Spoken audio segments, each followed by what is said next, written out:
Good morning, Facebook. I'm here with my friend. We're doing a coffee chat, but he's not drinking coffee, but I am. I'm always with the coffee.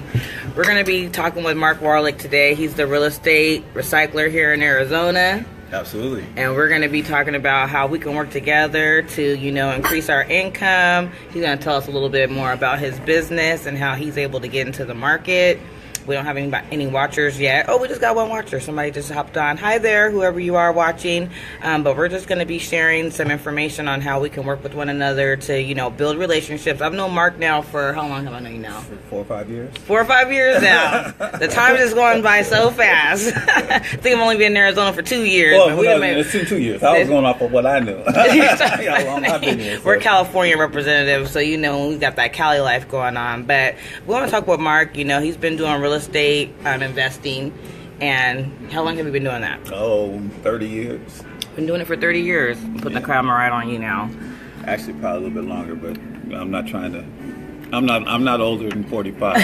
I'm 45. That's just how it is. I started when I was 15. You're so funny. So before you decided to do real estate investing, were you working a corporate job? I was definitely working a corporate job. Motorola, Intel, Honeywell, .com, startups. Oh, he was all over. All over the place. So you wasn't doing the 40-40-40. 40-40-40. What's the 40-40-40? 40 hours a week, 40 years, live off 40%. Oh, hell no. Hey, once you named like 3 or 4 jobs, I knew you wasn't down with the 40-40-40 plan. In fact, let me tell you all something. If you got a job, that's the worst thing you could ever do in your life. Oh, I'm telling you, that's the worst. Is that the real scam? That's the real scam. You think college debt is a scam? A job is a scam. I'm telling you. Tell them why. Tell them why the 40-40-40 don't work. So here, let me tell you. What I found out was that I really didn't like working. I didn't like working. Wait, what do you mean? Because you got to work? No, you don't have to work. What you have to do is do what you love. If you're doing what you love, it ain't work. That's right. So I would have these jobs, and they were paying me good money. In fact, they were paying me so much money that when they laid me off, they gave me money to leave. Severance. Severance. I'm telling you, they gave me good money a bunch of times. But what I know is that when I look back at it and people would piss me off, I would go on a work stoppage. I'm serious. I would stop. Does that mean you don't show up? No, I would show up, but I just wouldn't do nothing. Mm-hmm. But for months. Mm-hmm. And then at some point, after getting laid off a few times, and the headhunters stopped calling, so they sort of found out about what are me. headhunters?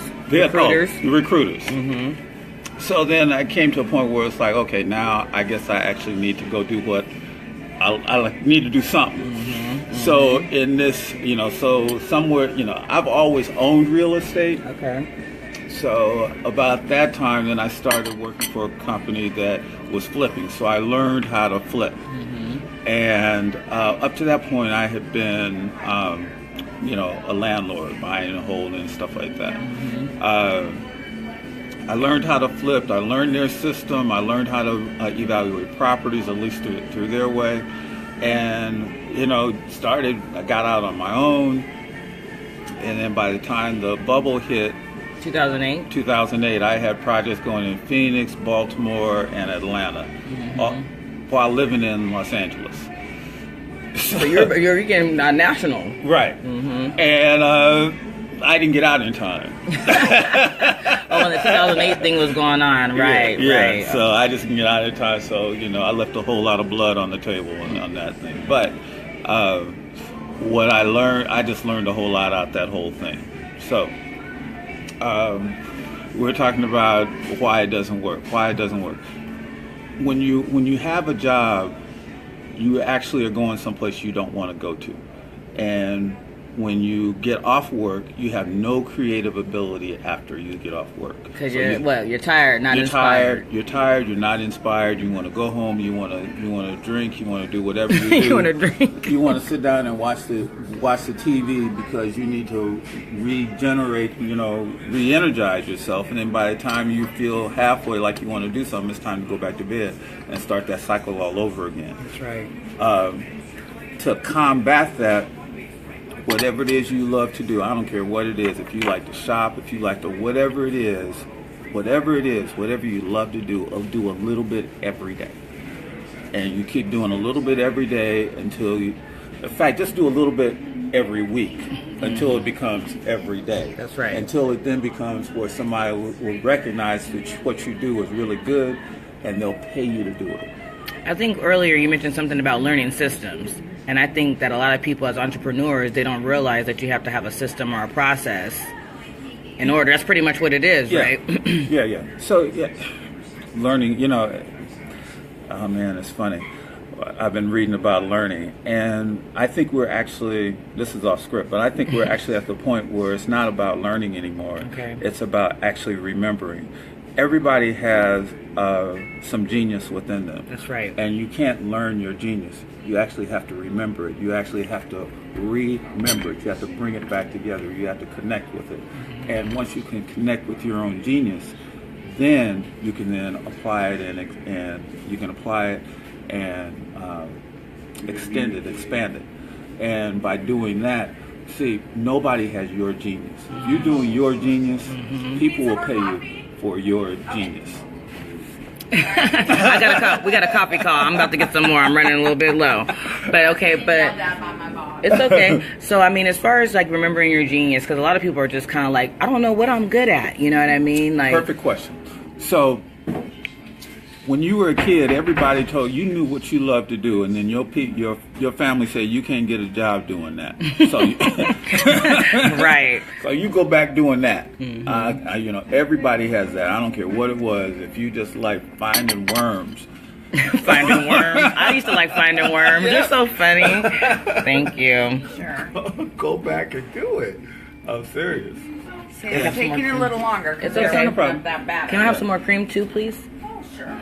So, I mean, as far as like finding your genius and remembering it, but also, like you said, doing it every day. Like, how do you put that into a process where now you're starting to make money? How you're starting to generate? Right. So, I think you have to be a little careful because you want to actually just do it because you're loving it, and the money will actually find you. I know that sounds a little bit woo-woo for some people, but I'll just tell you a little story. I mean, what happens with me is I actually found out I like talking to people. Okay? So it really doesn't matter what I do, as long as I get to talk to people. So one day in my business, I saw a house around the corner from me that was fire damaged. So, I've been noticing the house, saw the people moved out, and then one day I'm driving and I see this kid sitting out in front of the house. So I stop and say, "Hey, what's going on here? And what happened to the people, or do you live here or whatever?" He says, "No, I don't live here." I said, "Well, this is what I do. I find properties for investors. I saw this is fire damage, and I was just seeing if I could help him." And he looks at me and he says, "Well, the house I used to live in had a fire in it. Maybe you can help me." Eureka. That's actually what happens. You end up because you're dealing with your genius, you're going to end up tapping into your own particular flow. And this guy is going to end up paying me a whole bunch of money. Wow.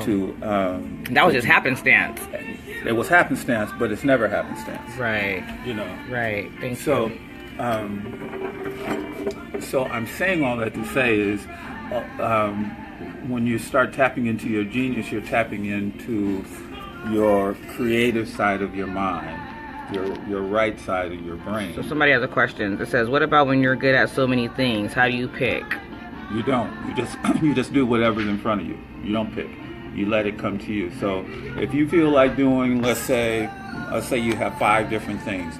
If you do thing number 3 today, and then tomorrow you feel like doing thing number 5, and then you do thing number 5 tomorrow, and then whatever. You don't try to make it into. Just go with your heart. Go with the flow. So don't pick. Let it choose you. And so with the real estate investing and recycling, because a lot of people, they know that they can make money with real estate, but they don't know like how profitable it could be outside of just owning a home, doing the flipping and doing the investing. Can you talk a little bit more about that? Okay. So there's just a lot of different ways. one of the things I do is I find properties for investors. So what that means is that, you know, when you see these flipping shows on TV, I'm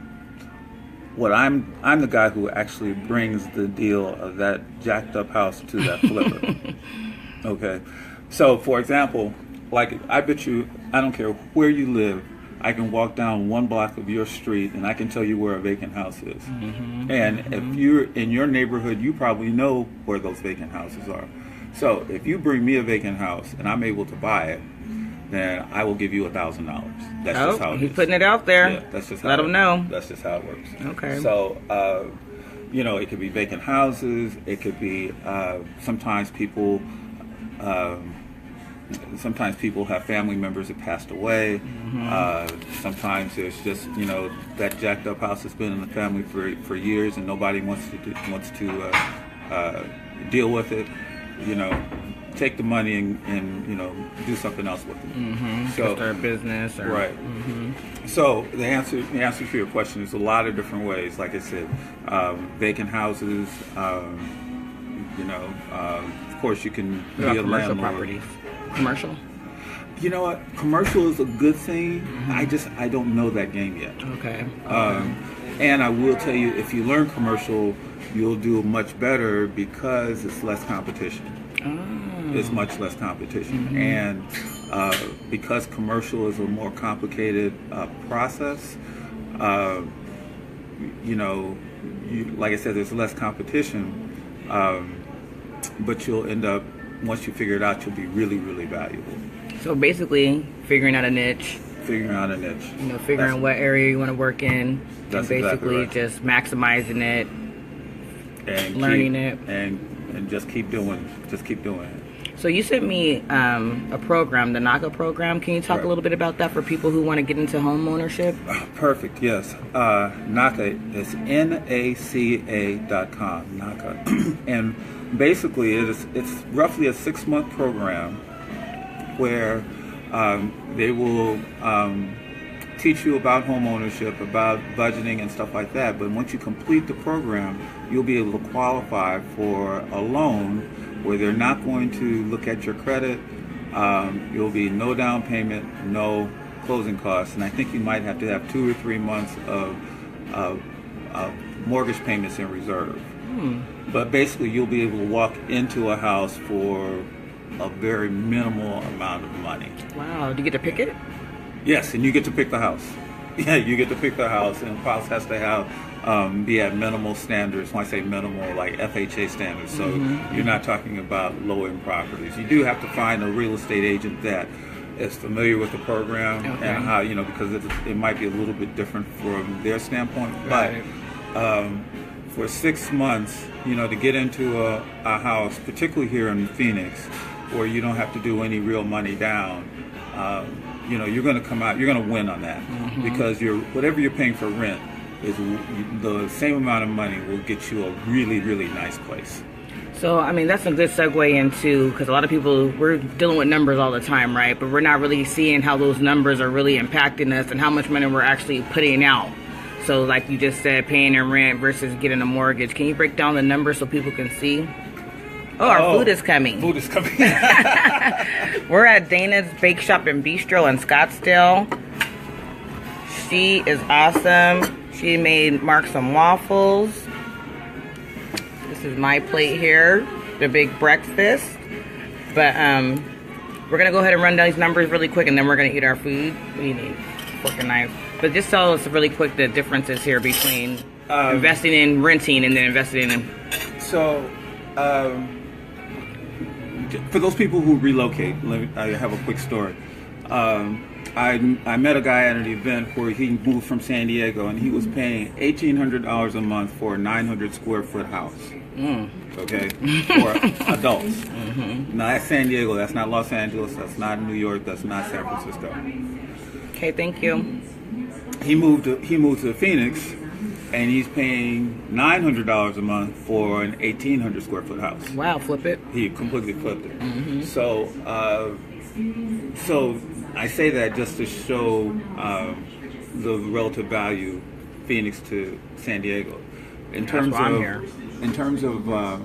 what what you save, first of all, you're paying down, you're becoming a homeowner, so you're actually building equity, you're building assets by paying down the mortgage. You're getting a tax break, and let's say you're in a 30% tax bracket, for example.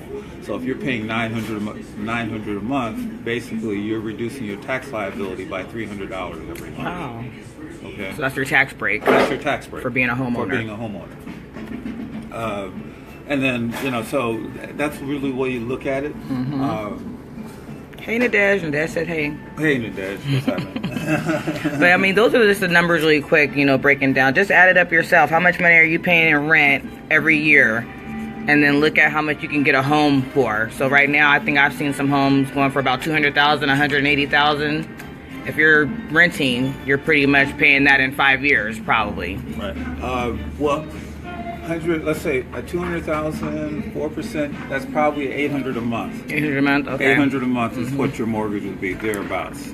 $800 a month. So, if you're paying $800 a month in rent, you can get a $200,000 house and be revenue neutral. It'll be the same money, but you're still getting a tax break, so you're going to end up getting a third of that. That would be roughly $250 per month times 12. That'd be a $3,000 tax break by the end of the year. Oh, wow. Right. That's good. Right. So that's $3,000 you're putting in your pocket at the end of the year. So it's really an investment. Right. It's truly an investment. That's right. All right, you guys. Well, I just wanted to share some information from the real estate recycler here in Arizona. Like I said, we're at Dana Dumas's Sugar Jam Bake Shop and Bistro having breakfast here in Scottsdale. We're about to eat our food here, but just wanted to touch in and say hey. If anybody wants to do a coffee chat with me, let me know. I love to meet up. I'm always meeting people and talking business. So reach out. I hope you guys make it a great Tuesday.